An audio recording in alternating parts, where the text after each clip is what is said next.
अरे आज तो अव्वल सर के इंग्लिश कोर्स का पहला दिन है। मम्मी जल्दी से चाय दे दो, मैं 2 मिनट और सो जाता हूं। हेलो, मैं हूं अव्वल। अव्वल सर, आप मेरे घर पर? ये लो रजिस्टर और पेन। चलो शुरू करते हैं पहला लेसन। आप भी आज का लेसन देख लो, लेकिन अगले लेसन से पहले एक डायरी और पेन आपके हाथ में भी जरूर होना चाहिए। सर इंग्लिश तो आप सिखा दोगे, पर इंग्लिश बोलने का कॉन्फिडेंस नहीं आता मुझे। उसका भी कुछ तरीका बताओ ना सर। बताता हूं, पर तुम पहले तैयार तो। क्या हुआ सर? घड़ी का टाइम पीछे हो गया है। लगता है घड़ी खराब हो गई है। अरे खराब नहीं सर, सेल वीक हो गया होगा। बदलवा लोगे तो ठीक हो जाएगी घड़ी। तुम इतनी दिलेरी के साथ कैसे बोल सकते हो कि सेल ही वीक हुए होंगे? घड़ी खराब भी तो हो सकती है। सर मेरे साथ कई बार ऐसे होता है, इसलिए मुझे पक्का है कि सेल ही वीक हुए होंगे। जिस दिलेरी के साथ तुमने कहा कि सेल ही वीक हुए होंगे, इसी दिलेरी को कहते हैं कॉन्फिडेंस। क्या आपके साथ भी कभी ऐसा हुआ है कि आपके किसी दोस्त का लैपटॉप स्लो हो गया हो और आपने पूरे कॉन्फिडेंस के साथ कहा हो कि हार्ड डिस्क फुल हो गई होगी, थोड़ी स्पेस खाली करो, ठीक हो जाएगा। इसी तरह आपको कभी छाती में तेज दर्द उठा हो और आपके मम्मी ने कहा हो जरूर गैस होगी, एक हींग की गोली खा लो, ठीक हो जाएगी। किसी भी बात के बारे में हमें कॉन्फिडेंस तब आता है जब हमें उस बारे में पक्का पता हो और वैसा हमारे साथ खुद हो चुका हो। ऐसे ही इंग्लिश बोलने का कॉन्फिडेंस आपको तब आएगा जब आपको पता होगा कि आप सही इंग्लिश बोल रहे हो, आपकी तरफ से कोई गलती नहीं हो रही। और ये कॉन्फिडेंस बढ़ता जाएगा जितनी बार आप किसी के सामने वही बात बोलोगे जो आपको पता है कि आप सही इंग्लिश में बोल रहे हो।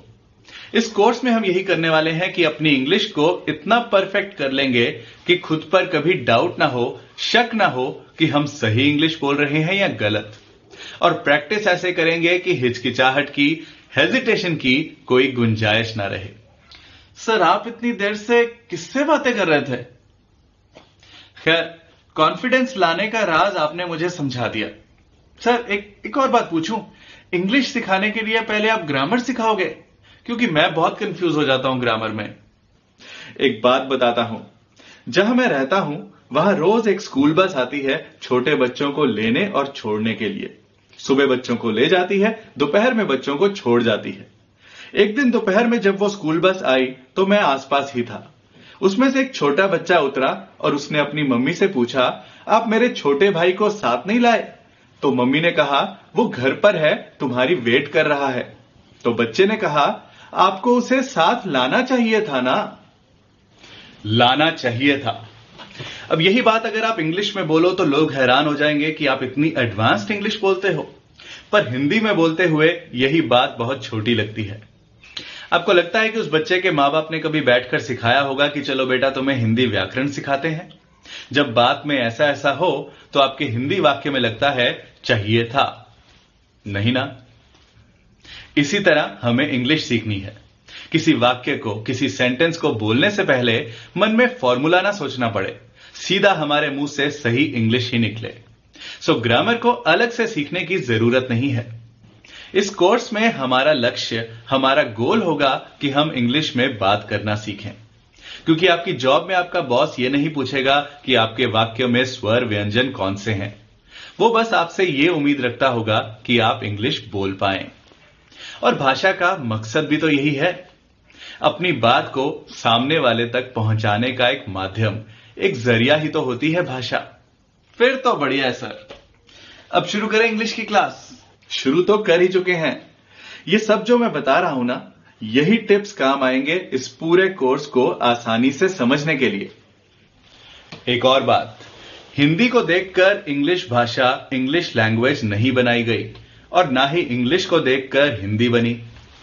सो याद रहे कि हम इस कोर्स में हिंदी की मदद ले रहे हैं सिर्फ इसलिए कि इंग्लिश को समझना आसान हो जाए। सो उल्टा उलझना नहीं है कि यह बात हिंदी में तो ऐसे बोली जाती है तो इंग्लिश में तरीका अलग क्यों है। इंग्लिश दुनिया के जिस हिस्से में बनी वो वहां के रीति रिवाज, वहां के रहन सहन के हिसाब से बनी, वहां की और भाषाओं का भी उस पर असर रहा। इसी तरह हिंदी दुनिया के अलग हिस्से में बनी, सो दोनों की आपस में तुलना करना, आपस में कंपैरिजन करना बेकार होगा। इसलिए हिंदी से इंग्लिश ट्रांसलेट करना, अनुवाद करना एक हद तक ही काम आएगा। हमारा मकसद यह होना चाहिए कि इंग्लिश बोलने के लिए हमें हर बात को हिंदी से ट्रांसलेट ना करना पड़े, सीधा ही हम इंग्लिश बोल पाएं। ये कैसे होगा, मैं कोर्स के दौरान आपको बताता जाऊंगा। सर फिर आप पता नहीं किससे बातें कर रहे थे, पर मैं उतनी देर में तैयार हो गया हूं। चलो आ जाओ फिर पढ़ाई शुरू की जाए। Yes sir. ओ कौन आ गया? सर मैं देखता हूं दरवाजे पे कौन है, बस 1 मिनट में आया। ठीक है। जब तक ये देखकर आता है दरवाजे पर कौन है, आप लोग भी ब्रेक ले लो। मिलते हैं नेक्स्ट लेसन में।